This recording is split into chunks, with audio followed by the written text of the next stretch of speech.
Kia ora, ko Sharon Holt tōku ingoa. My name is Sharon Holt, and this is one of the books I've written in the Te Reo Singalong series.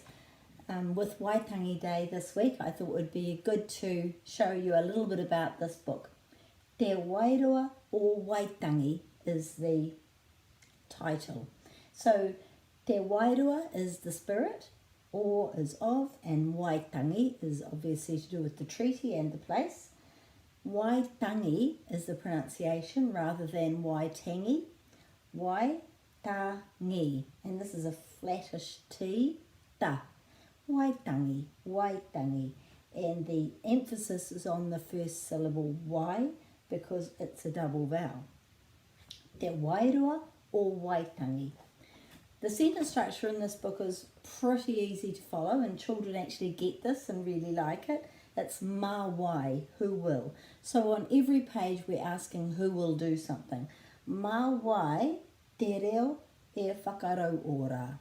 And if you've got the song playing, that's easier to learn how to pronounce as well. So this is who will revive the language. Mā wai te reo, the language, e whakarau ora. And then we've got choices of, well, who will? Will it be you? Will it be me? Will it be them? Will it be everyone? Of course it'll be everyone. So, mau is you will. Mā ku, I will. Mā rātou, they will. Mā tātou, we all will. And then on every page is a different question. Here's an example here. This is who will protect the birds. Mā wai ngā manu e tiaki.